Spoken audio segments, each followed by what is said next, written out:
जम के लगाइएगा परीक्षा में। हम कितने प्रश्न करें और कितने प्रश्न छोड़ दें।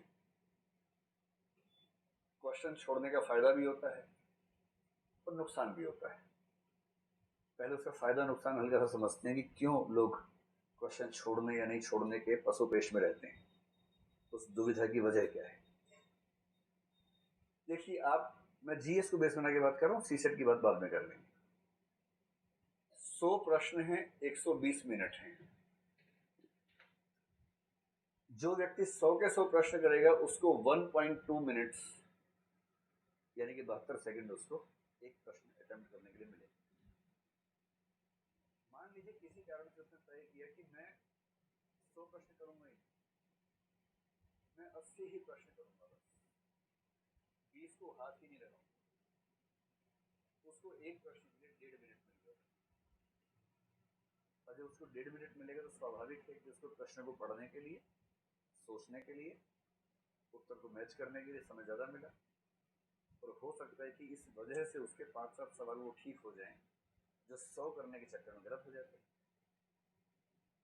इसलिए कई लोग स्ट्रेटेजिकली कम प्रश्न करते हैं, इतने करूंगा उतने ठीक कर दूंगा, बस ज्यादा करने के दबाव में रहना ही नहीं। तो एक फैक्टर तो हो गया रीडिंग स्पीड। आपकी किसी प्रश्न को पढ़ने की स्पीड कितनी है, उससे आप तय करें कि आप कितने प्रश्न करना चाहते हैं अटेम्प्ट। एक दूसरा फैक्टर बहुत महत्वपूर्ण है और दूसरा फैक्टर है तुक्का लगाने की क्षमता। इसमें हंसी आती है पर दरअसल ये बड़ी गंभीर बात है। हंसी आपको तुक्का शब्द से आ रही है। दरअसल मैं बताना चाह रहा हूँ कि तुक्का बहुत वैज्ञानिक वस्तु है। तुक्का बहुत यादृच्छिक या आर्बिट्रेरी मामला नहीं है, बहुत वैज्ञानिक चीज है।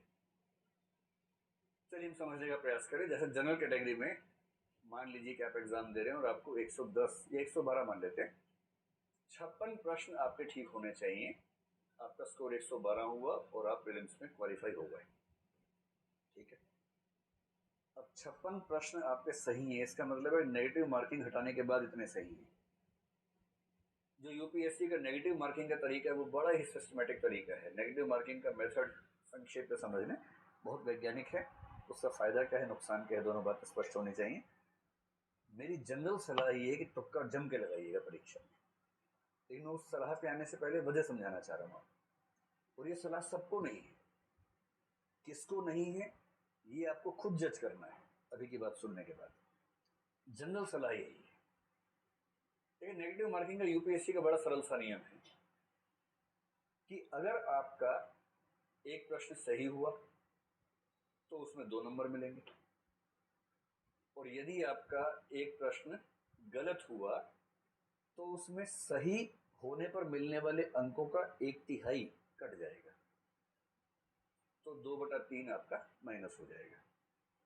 2/3 का सादा सा मतलब क्या हुआ, कितना हो जाएगा, 0.66 नंबर आपके कट जाएंगे। अब इस तरह से बात समझना मुश्किल लगता है, इसको हम सरल भाषा में समझते हैं। मान लीजिए कि आपने पेपर देखा, उसमें प्रश्न क्रमांक 1, 2, 3 और 4, आपको चारों का अता पता ही नहीं है बिल्कुल भी। आपको ये भी नहीं समझ में आ रहा कि ये वही पेपर है जो मैं देने आया था, कोई और पेपर है, समझ नहीं आ रहा है, कुछ भी नहीं पता आपको उसके बारे में। ऐसे 4 प्रश्न हैं। यूपीएससी ये नहीं चाह रही कि तुक्का मारने वालों को नुकसान हो। कहीं कहीं नेगेटिव मार्किंग का पर्पस क्या होता है कि तुक्का लगाने वालों को नुकसान होना चाहिए। यूपीएससी केवल ये चाहती है कि तुक्का लगाने वाले को फायदा ना हो। मैं उम्मीद करूं कि आप दोनों का अंतर समझ पा रहे हैं। तुक्का लगाने वाले को नुकसान हो ये मंशा नहीं है, तुक्का लगाने वाले को फायदा ना हो मंशा ये है। कैसे ये मंशा है, सिंपल प्रोबेबिलिटी है कि चारों प्रश्नों में 4-4 ऑप्शन हैं और आपको एक भी नहीं आता है। आपने पहले प्रश्न में 4 में से रैंडमली कोई भी लगा दिया, सही होने की संभावना कितनी है, 1/4 है। आपने चारों प्रश्नों में तुक्का लगाया, सही होने की संभावना कितनी है, 1/4 है। सिंपल लॉ ऑफ प्रोबेबिलिटी कहता है कि आपका एक ठीक होगा, 3 गलत होंगे। एक ठीक होने से 2 नंबर मिलेगा, 3 गलत होने से 2 नंबर कटेंगे, और इसका मतलब है कि अब 0 के 0।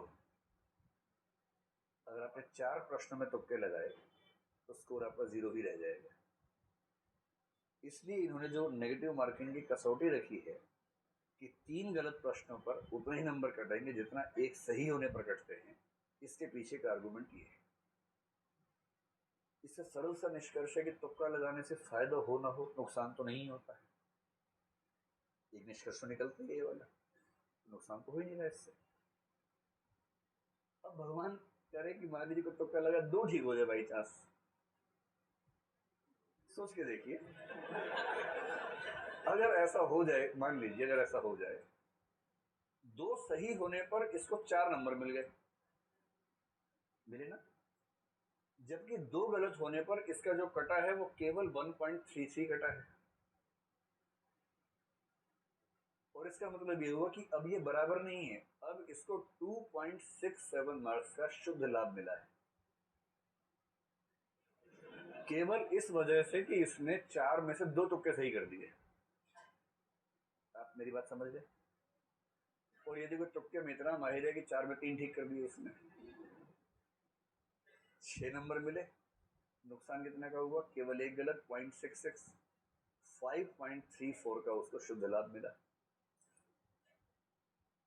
और असली बात यह है कि अगर आपको प्रीलिम्स क्वालिफाई करने के लिए 56 प्रश्न करने हैं, मेरी समझ में यूपीएससी देने वाले 5 लाख लोगों में से मैक्सिमम 5 ऐसे होंगे, मैं बहुत मानूंगा तो मान लूंगा 20-30 ऐसे होंगे जो बिना कोई प्रश्न गलत किए 56 ठीक कर सकते होंगे। इस एग्जाम की नेचर, मतलब अगर आपने एग्जाम दिया है या कम से कम मॉक टेस्ट ठीक से दिया है तो आप समझ सकते हैं। कोई अगर ये कहता हो कि मैं 56 प्रश्न किए, 56 के 56 सही किए, बाकी को हाथ ही नहीं लगाया, सब हवाई बातें हैं। जितने अच्छे लोग हैं उनमें से अधिकांश 40-45 के बट्टे बोल जाते हैं। 40-45 तक हो सकता है कि हाँ ये मुझे आता है, ये 3 कथन है, तीनों मुझे आते हैं, ये सही हुआ ये गलत हुआ, एकदम एग्जैक्टली बता देंगे।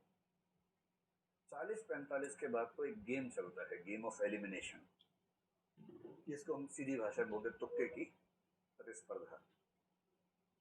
ज्यादातर सफल लोग वही हैं जो तुक्का अच्छा लगाते हैं। अरे पढ़ते तो अच्छा ही, अच्छी पढ़ाई के साथ साथ अच्छे तरीके से तुक्का भी लगाते हैं। तुक्का कैसे लगता है समझे। तुक्का शब्द थोड़ा हास्यास्पद है, उसके पीछे की जो गणितीय विधि है हमें वो समझने की जरूरत है।